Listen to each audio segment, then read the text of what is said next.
Sometimes, a very talented wrestler can find their career being hobbled by nothing more than a bad gimmick. And whenever this happens, everyone loses, as it means not only does that person fail to get over, but fans also don't get entertained in the way they might have otherwise. Luckily though, there are plenty of examples of such performers rescuing themselves from failure by changing up their gimmick and breathing new life into themselves in the process. But what are the biggest examples of this? Well, that's exactly what we're going to be looking at today. And where better to start than with Dominic Mysterio's transformation into Dirty Dom. Yes, back in 2019 it was hard to imagine that the bland character, which was Rey Mysterio's generic son, could ever get over as a heel to such an extent. After all, at the time, it just felt like there was nothing to work with there, as he appeared to have zero charisma. Hell, only months into his run, most people were already writing him off as the next David Flair. But thankfully, this all changed in the summer of 2022. Why was that? Well, it was here that Dom turned heel on his father and joined forces with the Judgment Day. And in doing so, something about the way he was presenting himself finally clicked as he started to get over with audiences massively as a villain. Seriously, it's been years since anyone has generated this level of heat with live crowds, and Dom deserves every ounce of the credit for that, as he's been so fantastic in his new role, you'd be forgiven for thinking someone else had taken it over secretly. But they haven't. No, it's still the same old Dominic, who only a few years ago couldn't cut a promo to save his life. Now, however, apparently in on the joke that everyone hates him, he's been able to act so easily that he's become arguably the most entertaining thing about WWE overall. Sure, it helps that with his mommy, Rhea Ripley, by his side, he has the perfect dance partner, as the duo's unlikely romance has pushed both to reach new heights they never could have imagined before. That said, this shouldn't take away from how great Dom has been whenever he's been on his own. Such as he has been with some of his most recent appearances on NXT, where, much to the chagrin of fans there, he continues to maintain a stranglehold over the North American Championship. Of course, Dirty Dom isn't the only current-day WWE star who's found themselves being the beneficiary of Triple H's booking style since he took over as head of creative. No, another notable figure over on the Raw roster has also found himself being saved from the depths of jobberdom by the game's actions. And that's because now that he no longer has to go by the terrible moniker of Shorty G, Chad Gable is free to be what he always has been, and this is one of the best wrestlers in the world. But then how could he be anything else when he's actually given the chance to step in the ring and have decent length matches with quality opponents? Really, it just goes to show that sometimes getting someone over isn't rocket science. No, it's just a case of letting them do their thing. Hell, he was doing just that back during his time in NXT anyway, when he was one half of American Alpha with Jason Jordan. Unfortunately though, once he reached the main roster, Vince McMahon had different plans for the Minnesota native. And these plans were to bury Gable with one of the worst gimmicks in recent memory, with that being Shorty G. Yes, for the crime of not being 6'4", the former NXT Tag Team Champion was made to look like a fool each and every week as he was forced to try and get over a character whose defining trait was that he was short. Hell, WWE even had the balls to try and sell the whole thing as a man inspirationally attempting to own his shortcomings, making it all the worse somehow. So thank God Paul Levesque was able to rectify this travesty once he got the book, as at this point, he quickly dumped the Shorty G gimmick and had Gable return to being himself, a former Olympian who could out-wrestle just about anyone on the planet. And that's worked wonders for the Raw star over the past year and a half, as, now getting to have great matches on the regular, his stock has risen so much in fans' eyes that he's currently a favorite to be the one to finally end Gunther's legendary Intercontinental title reign. But even if he does win this, he'll still have a long way to go to outdo another of the greatest IC champs of all time in fans' eyes. That said, had he not made the jump over to the WWF in the early 90s and dropped his WCW gimmick of the Diamond Stud, Razor Ramon might never have achieved such a feat.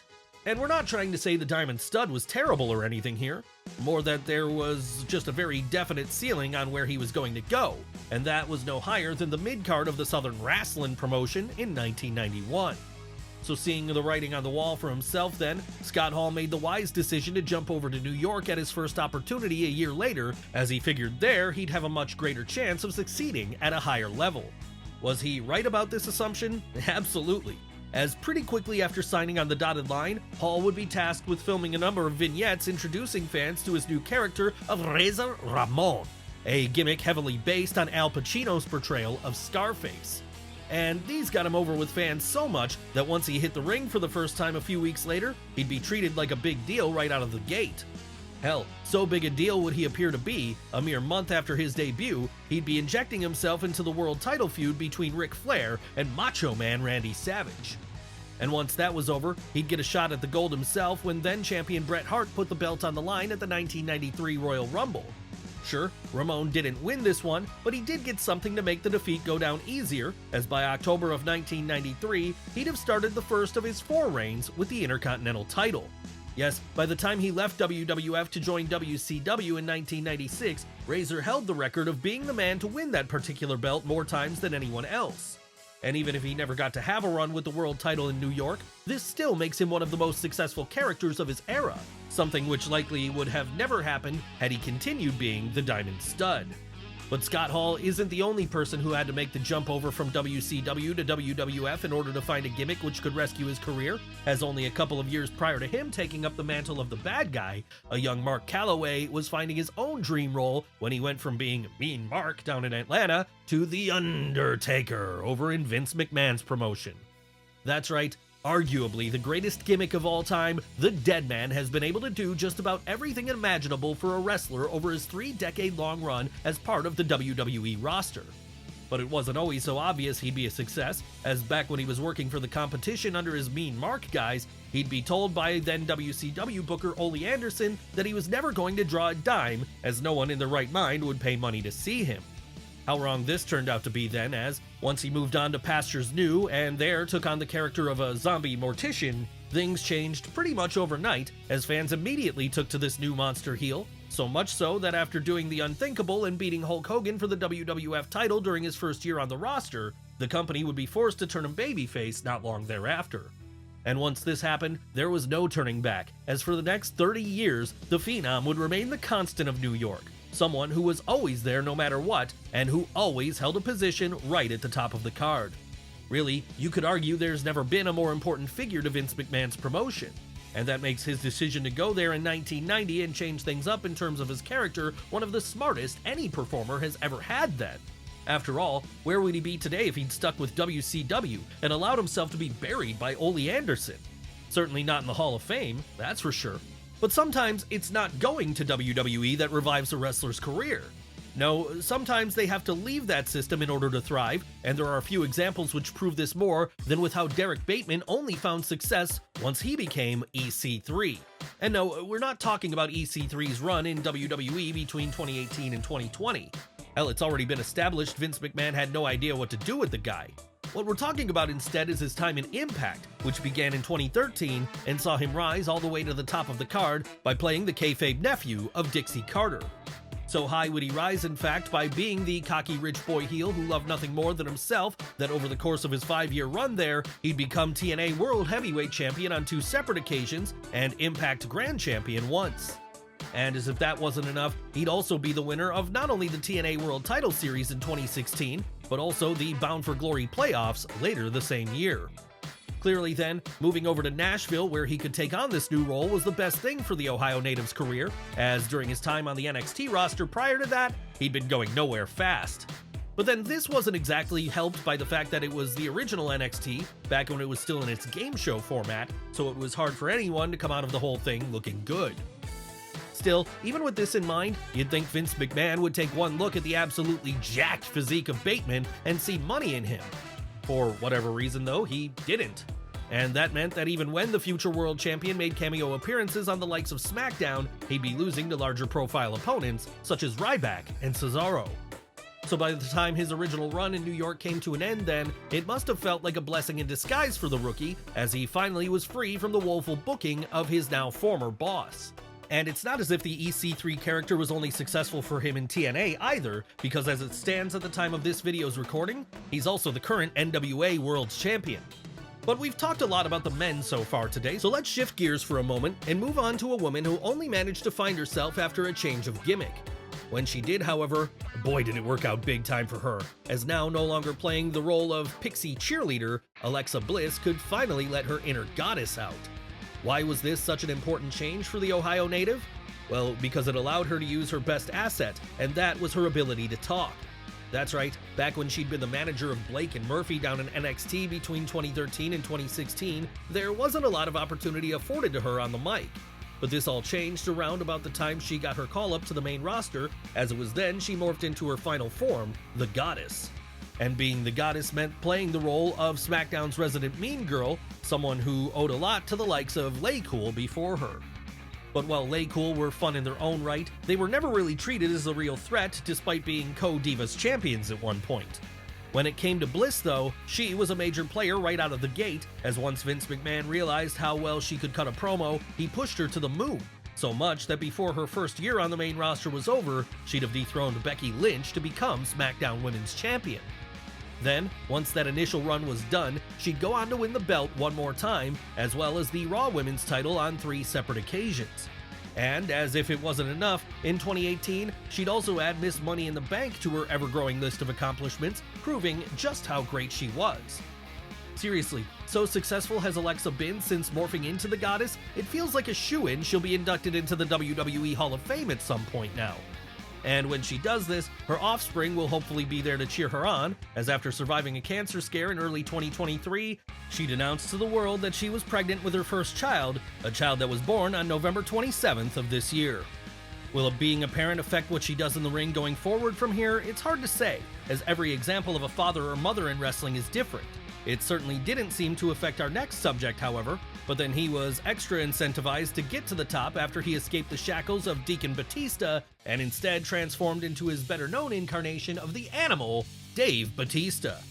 And sure, given his subsequent success as both a wrestler and an actor, it might seem obvious in hindsight that Big Dave was always destined to be a star. But back when he first joined the WWE main roster in 2002, this wasn't the feeling many people had, as at that time, he'd been given the truly terrible gimmick of Deacon Batista. Who was Deacon Batista? Well, basically, he was a lackey to Reverend Devon, someone tasked with carrying his collection basket around and remaining mute as he regularly got involved in the former Dudley Boyz matches in order to help him pick up the win. Needless to say then, this was a pretty dead-end gimmick, and it didn't give Dave any opportunity to show the charisma which would later make him famous. So it's just as well his fortunes changed in 2003 when he was handpicked by Triple H to be a member of Evolution. And the reason this was such a change in fortunes for him was because despite still being the mostly silent heavy here during the early months of the stable's existence, once Batista started showing signs that he wanted to break out from under the shadow of the game, fans began getting behind him in a major way. And that led to one of the greatest programs of the era then, when after winning the 2005 Royal Rumble, he went on to defeat his now former master at WrestleMania 21 to become the World Heavyweight Champion for the first time. Of course, once he did this, the Animal was a made man for life, as pretty soon he'd be the top babyface on SmackDown, a position he largely maintained all the way up to his first retirement in 2010. And even when he returned again in 2014 following a period of establishing himself in Hollywood, he'd still be over with fans, enough to where he'd be able to weather the onslaught that was the Yes Movement long enough to get a final retirement bout against Triple H at WrestleMania 35. But what of one of his Ohio Valley Wrestling Class of 2002 classmates, the class which gave us some of the greatest superstars in WWE history? Well, if we're talking about John Cena, he also had to overcome a pretty bad gimmick when he first debuted on the main roster, with him not fully finding himself until he became the Doctor of Thuganomics. Yes, like with Dave Batista, it might be hard for some younger fans to imagine a time when John Cena wasn't an absolute megastar, but during his first few months as part of the Blue brand back in 2002, he was really struggling to get over. So much would he be struggling, in fact, that at one point, Vince McMahon seriously considered cutting him from his contract as he just didn't see any star power to the West Newbury native. Thankfully then, during a tour of Europe where John had taken to entertaining himself by cutting some rhymes on his peers while traveling on the bus, Stephanie McMahon noticed how eye-catching he was, and so asked him to do this on screen for the Halloween episode of SmackDown later that year. And when he did just this, all well decked out in a Vanilla Ice costume, fans quickly saw how great it was too, which was why, over the weeks which followed, Cena transformed into this new incarnation of himself full-time. That's right, like that, the Doctor of Thuganomics was born, and John Cena was on the fast track to mega stardom. Hell, even though he was meant to be a heel at this point, live crowds still fell in love with him anyway. And that led to him rising up the card at record speed, leapfrogging peers like Randy Orton and Brock Lesnar in the process, all as he rode into WrestleMania 21 more than ready to defeat JBL for the WWE title. Sure, by this point he was already starting to leave his Doctor of Thugonomics gimmick behind in favor of the more child-friendly Super Cena babyface, but if it hadn't been for that initial rapping heel turn, he'd have never even gotten close to reaching such a level in the first place. No, in all likelihood, he would have been out of a job and WWE would have lost a generational star. Someone so big time that the only person who's come close to matching his level of star power in the years since is Roman Reigns, and that took him almost a decade to get to such a point. But not everyone has to be an era-defining star to be a success after changing into a new gimmick. No, sometimes reaching a certain level on the mid-card is enough to make it all worthwhile. And nowhere is this more true than with our next subject, because once he transformed from Bob's Sparkplug Holly to Hardcore Holly in 1998, he'd instantly found his niche as part of the Attitude Era roster. And it's just as well he did, because his original race car driver gimmick was never going to get over with the bloodthirsty late 90s audience. No, if he'd tried to push that one in 1998, it would have sunk like a lead balloon. But this wasn't something Bob had to worry about in the end, because after Vince Russo booked him to be a member of the Job Squad in November of that year, he'd get a chance to show off what he could do in the hardcore division, and this soon led to him taking on the new moniker of Hardcore Holly. Who was Hardcore Holly? Well, he was a no-nonsense ass-kicker who liked nothing more in his life than getting into a good fight. You know, the perfect kind of character for the mid-card of the turn of the millennium WWF product. And boy, did he find an elevated level of success once he transformed into this version of himself, as over the next few years, rather than being stuck in mid-card purgatory, he'd get to win the hardcore titles 6 times and the tag team titles once more with his kayfabe nephew, Crash. Hell, at one point, he'd even get to main event the Royal Rumble in a WWE title bout against Brock Lesnar, something which would have never happened for old Sparkplug. That said, his success in the mid-card after changing gimmicks pales in comparison to what our next subject did when he underwent a similar transformation, as it was only after he dropped the Roman gladiator aspect of his character that Farouk truly shone. But then why wouldn't it? Because at this point, he'd go from being Farouk Assad, cartoon character who could have only ever gotten over in the New Generation era, to the far more entertaining leader of the Nation of Domination. And this allowed Farouk to help get younger talent over by teaching them from his experience in the business, including future world champions like Mark Henry and The Rock. Hell, this new version of Farouk would prove to be so malleable that even once the Nation had run its course in 1998, he'd continue to find success as a hard-drinking, card-playing brawler who, alongside his partner Bradshaw, regularly hired out their services as the Acolyte Protection Agency for those willing to pay the highest price. And this all ultimately meant that, once the time came for his WWE Hall of Fame induction in 2012, it felt well-deserved. Had he still been the ill-fated Farouk Assad, complete with his bad blue gladiator getup though, things might have been different. After all, it's hard to imagine him gaining the support needed from Vince McMahon to be honored in such a way under that guise, even if he'd already had a great character outside of the Fed by this point.